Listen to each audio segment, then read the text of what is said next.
I wrote in the script, but I do not think it's true that I'm just like, I just don't shop by trends anymore. But that's...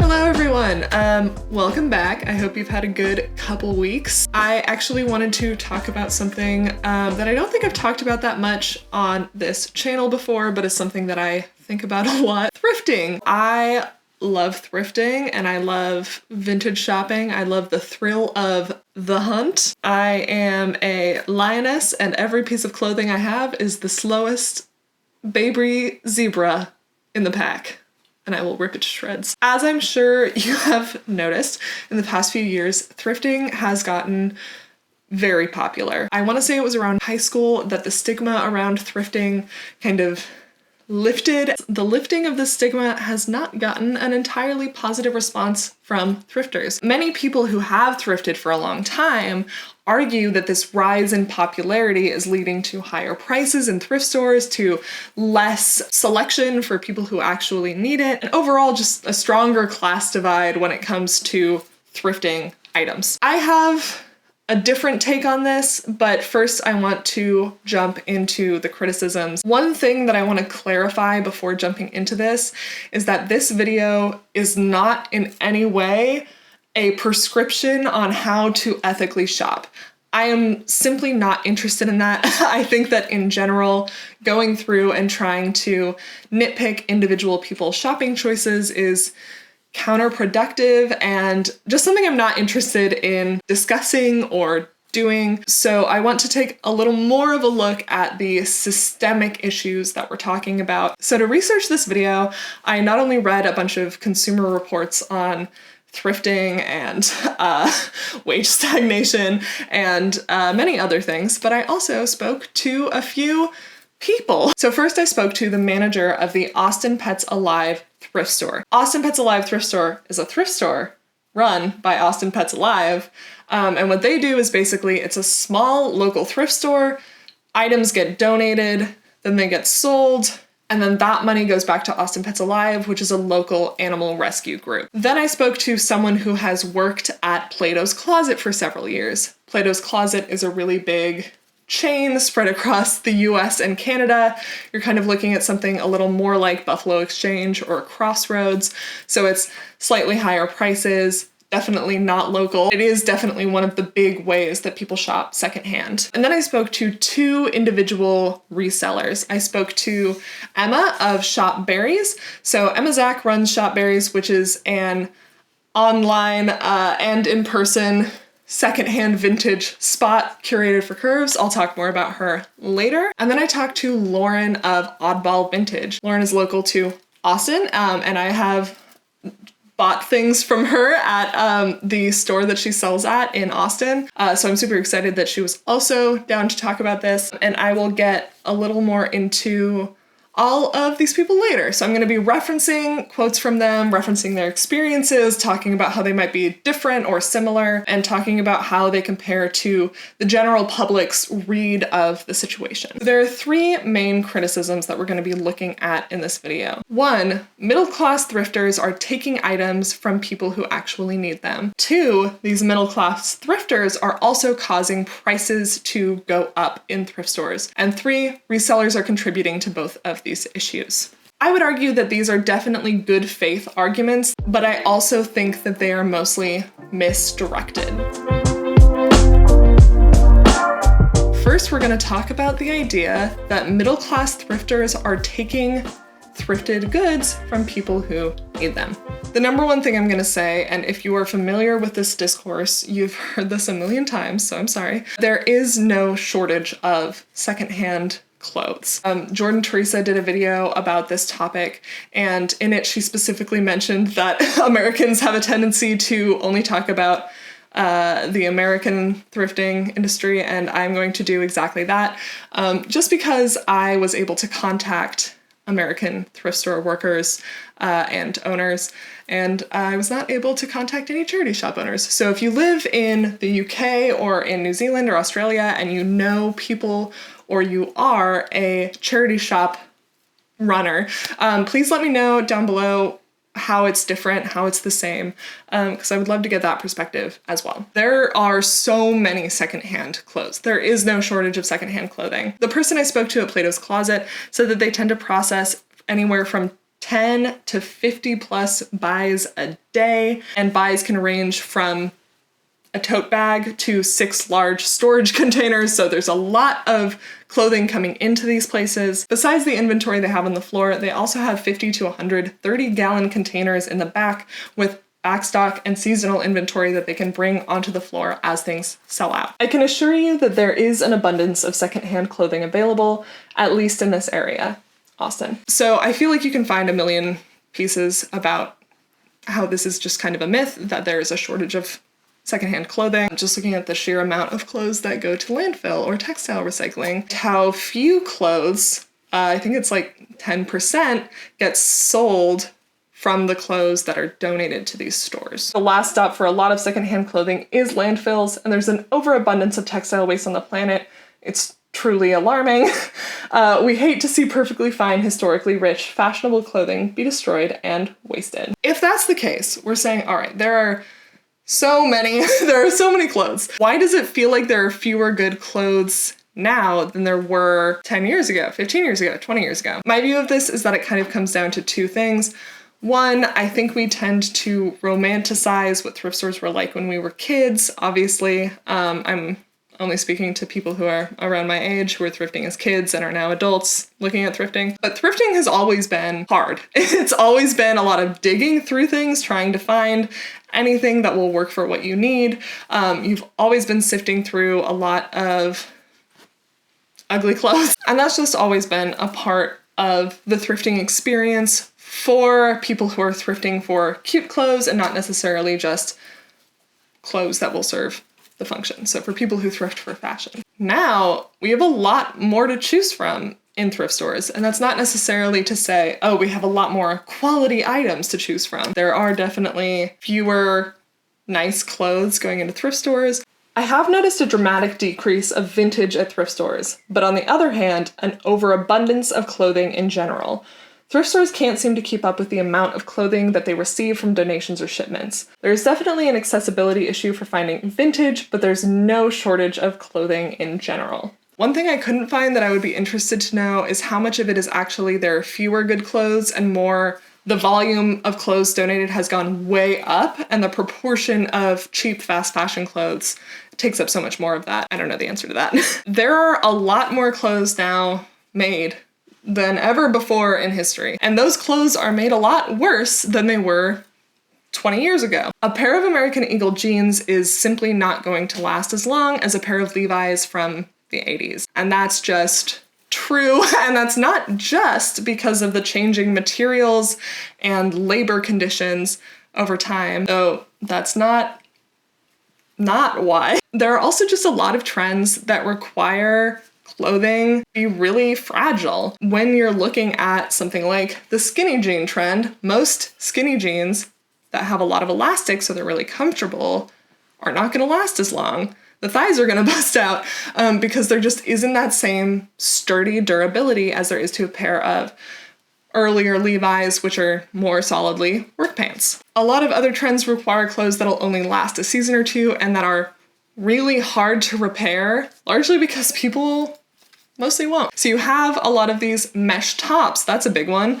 When a mesh top rips, it's dead. That shirt is, it's gone. It's going to the landfill. And there are just a lot of examples of things like this where trends change and there's definitely a pull of, well, now we can kind of create trends that don't have to last a long time, don't have to be practical, and then that kind of perpetuates this whole cycle. It's become a lot easier for us to adapt trends to secondhand clothing. When you look in a thrift store, you're usually looking at clothes that are able to be bought, worn, and sold and still be in good quality. Maybe like 2005 to 2015, I don't know. That era where it was really like Torrid and Forever 21 Plus. In general, that part of history is just like not gonna be as represented in the thrift store. The first thing we evaluate before selling any items is the condition in which it is in. Secondly, we determine the value of the item.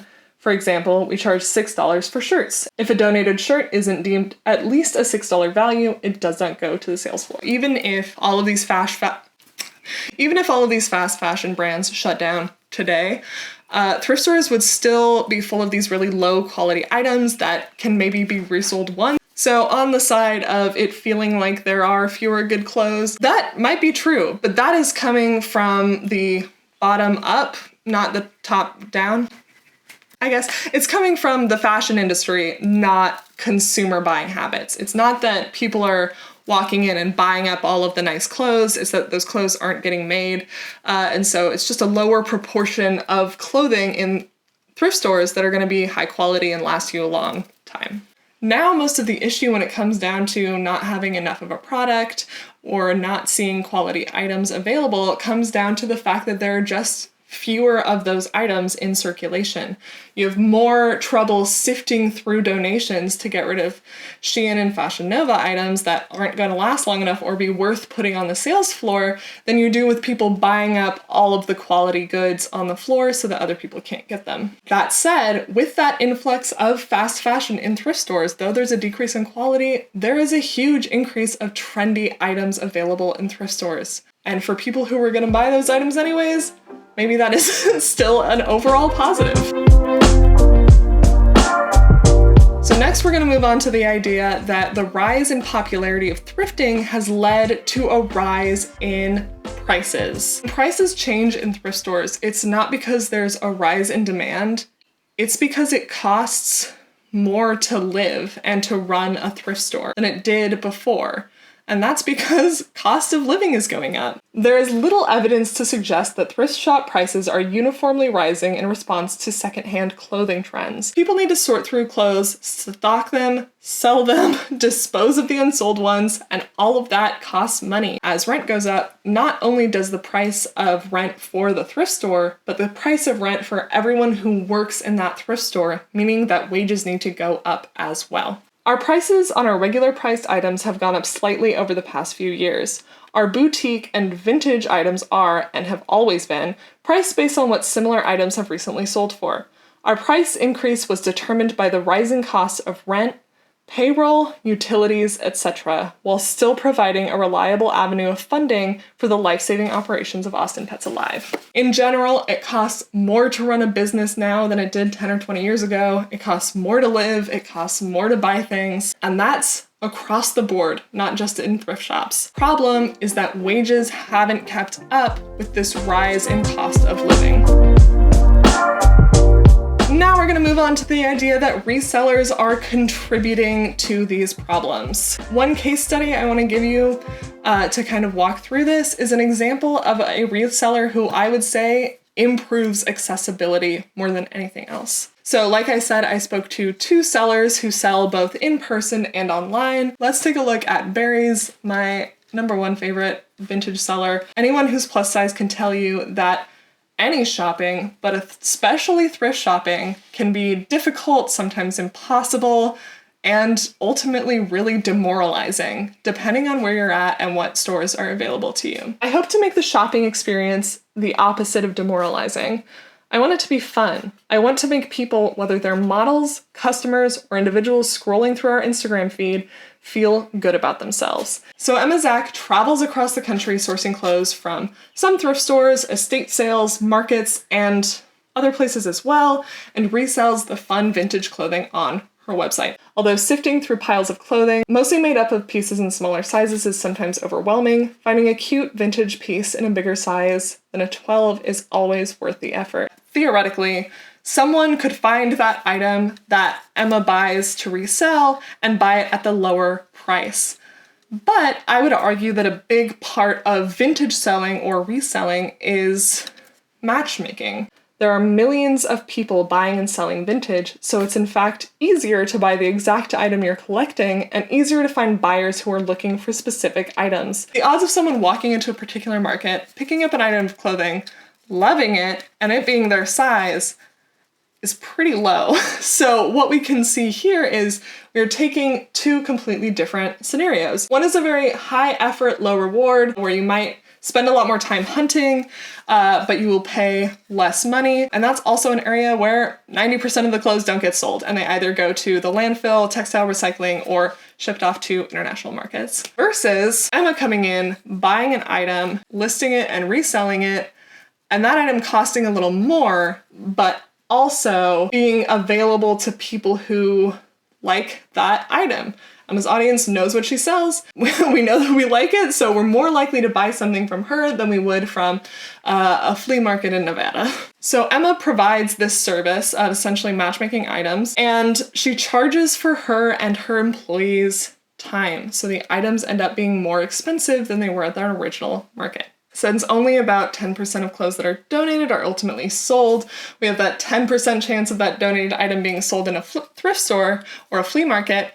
And then when Emma buys it and puts it in her shop, she's dedicating her time and energy to bring that up to more like an 80% chance of that being sold and someone loving it. This is definitely a lot of labor for Emma, this matchmaking service for the consumer, and also just reducing overall waste. In exchange for her services, Emma charges what the item is worth, plus all of the labor that went into curating and shooting that to make this shopping a fun experience for the buyer. I'm gonna list off some of the things that Emma does just to give you an idea of what resellers and vintage sellers do and where their effort is going in these items. When Emma Zach picks up an item, she then spends time and money to curate, store, launder, sometimes mend or tailor, manage, steam, and photograph the item, hire models and outside freelancers, etc. So in my opinion, you're looking at a very fair markup. In general, thrifting is a game of timing. You have to be in the right store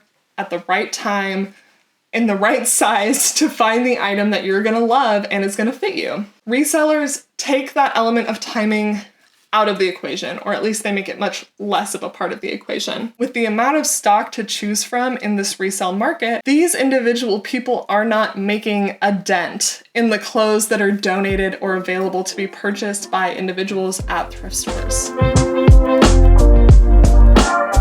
In conclusion, I think this is really an issue of individualizing a systemic problem. I totally understand the drive to blame the rise in prices in thrift stores and the difficulty to find what you're looking for on a group of middle-class thrifters buying things up so that you can't find them. But I want you to ask yourself, what are you really mad about? Are you mad about people buying these things up and reselling them? If so, do you have this sort of feeling about vintage stores? And if not, why not? But I would guess that most people who are mad at this are actually mad about the fact that it costs so much to live and wages have not kept up with that rise in cost. And this is a very good and important thing to be mad about. Wage stagnation is such a huge factor in quality of life and why it's so much harder for people to be able to afford to live in the way that they should be able to. People buying up clothes from thrift stores are not creating this issue.